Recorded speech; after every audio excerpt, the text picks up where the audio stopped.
Hi friends, இன்றைக்கி நம்ம kitchen ரெசிப்பியில் எறா கிரேவி எப்படி செய்யலான்னு வாங்க பார்க்கலாம்.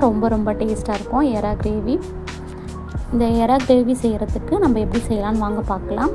இப்போது அரை கப் தேங்காய் துருவல் சேர்த்துக்கிறேன். 2 டேபிள் ஸ்பூன் உடைச்ச கடலை, ஒரு 5 முந்திரி பருப்பு சேர்த்துட்டு தண்ணி சேர்த்துட்டு 1 டேபிள் ஸ்பூன் மிளகு, 1/2 டேபிள் ஸ்பூன் ஜீரகம், 1/2 டேபிள் ஸ்பூன் சோம்பு, கசகசா ஒரு 1/4 ஸ்பூன் எல்லாத்தையும் சேர்த்துட்டு அரைச்சி எடுத்துகிட்டு வந்துடலாம். தண்ணி மாதிரி நல்லா தண்ணி சேர்த்துட்டு நல்லா அரைச்சி எடுத்துகிட்டு வந்துடலாம். இப்போ ஒரு பேனில் எண்ணெய் சேர்த்துக்கலாம். எண்ணெய் சேர்த்துட்டு ஒரு சின்ன துண்டு பட்டை, லவங்கம், கல்பாசி எல்லாத்தையும் சேர்த்துட்டு ஜீரகம், சோம்பு எல்லாத்தையும் சேர்த்துட்டு நல்லா 2 பச்சை மிளகாய் சேர்த்துருக்கேன். சேர்த்துட்டு ஒரு 3 பெரிய வெங்காயம் சேர்த்துக்கிறேன். சேர்த்துட்டு இதை நல்லா வதக்கிக்கலாம்.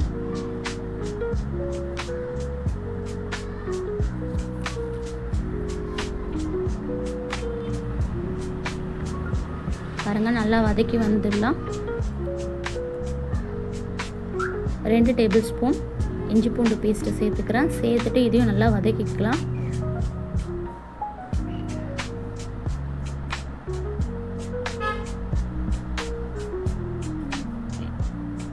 நல்லா வதங்கிடுச்சு.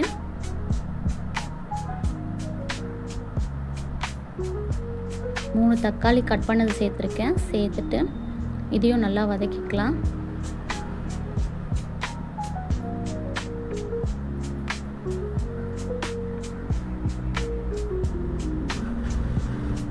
இது நல்லா வதங்கி வரட்டும்.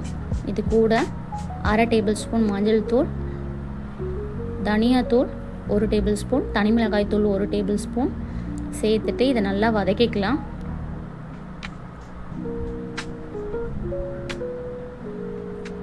தேவையான அளவு உப்பு சேர்த்துக்கிறேன்.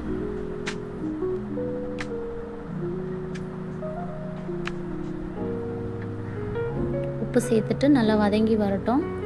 கொஞ்சம் மீடியம் ஃப்ளேம்லேயே வச்சுக்கோங்க. இதை நல்லா மூடி போட்டு மூடி வைக்கிறேன். மசாலாலாம் நல்லா குக் ஆகும்.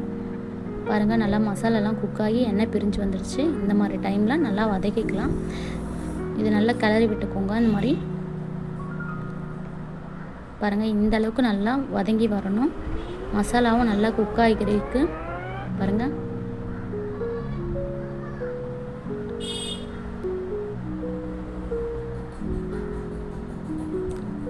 நல்லா இது வதங்கி வர நல்லா தக்காளியில் இருக்கிற தண்ணியெலாம் நல்லா ட்ரை ஆகி வரும். அந்தளவுக்கு நல்லா வதக்குங்க.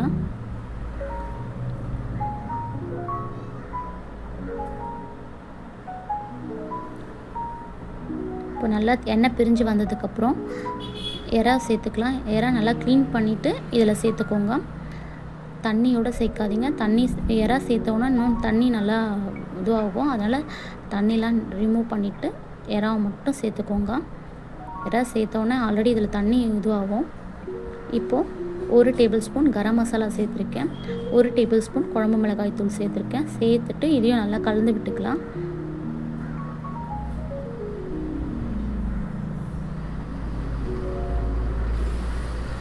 நாலு கொத்து கருவேப்பிலை சேர்த்துக்கிறேன்.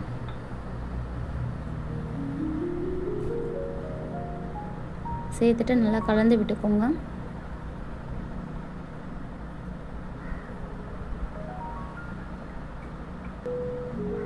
இது மூடி போட்டுடலாம். லோ ஃப்ளேம்லேயே வச்சுட்டு மூடி போட்டு வேக வச்சிடலாம். நல்லா எண்ணெய் பிரிஞ்சு வர அளவுக்கு இது பண்ணிக்கலாம். பாருங்கள், எண்ணெய் நல்லா பிரிஞ்சு வந்திருக்கு. இப்போ நான் கலரி கொடுக்குறேன். பாருங்கள், இறால் வந்து நல்லா தண்ணி வந்திருக்கு. அதனால் தண்ணி ரிமூவ் பண்ணிவிட்டு இறாவை சேருங்க. ஏன்னா இறால் வந்து தண்ணி இதுவாகும். இது நல்லா வதங்கி வர தண்ணி நல்லா அதிகமாக வந்துகிட்டே இருக்கும். பாருங்கள், இந்தளவுக்கு தண்ணி இருக்குது. எண்ணெய் நல்லா பிரிஞ்சு வந்துடுச்சு.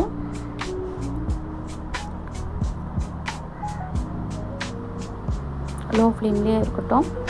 இப்போது நம்ம அரைச்சி வச்சிருந்தா தேங்காய் பேஸ்ட்டு இதில் சேர்த்துக்கலாம். சேர்த்துட்டு இதை நல்லா கலந்து விட்டுக்கோங்க. இது இட்லி, தோசை, சப்பாத்தி பூரி எல்லாத்துக்குமே நல்லாயிருக்கும். இந்த மாதிரி ட்ரை பண்ணி பாருங்கள். பரோட்டாக்கும் நல்லாயிருக்கும். சாப்பாட்டுக்கும் இது சாப்பிட்லாம். ரொம்ப ரொம்ப டேஸ்ட்டாக இருக்கும். இது நல்லா எண்ணெய் பிரிஞ்சு வரட்டும். கொஞ்சம் லோ ஃப்ளேம்லேயே வச்சு மூடி போட்டு வேக வச்சுக்கலாம். பாருங்கள், எண்ணெய் நல்லா பிரிஞ்சு வந்துடுச்சு. உங்களுக்கு இதை பார்த்தாவே நல்லா தெரியும் எந்த அளவுக்கு கெட்டியாக இருக்குதுன்னு பாருங்கள்.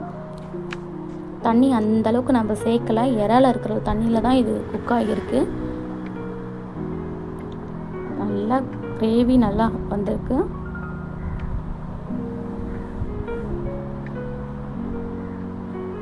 இந்த அளவுக்கு நல்லா கெட்டியாக இருக்கணும். இப்போ அடுப்பு ஆஃப் பண்ணிவிட்டு சர்வ் பண்ணிக்கலாம். ரொம்ப ரொம்ப டேஸ்டான எறா கிரேவி ரெடி ஆகிடுச்சு.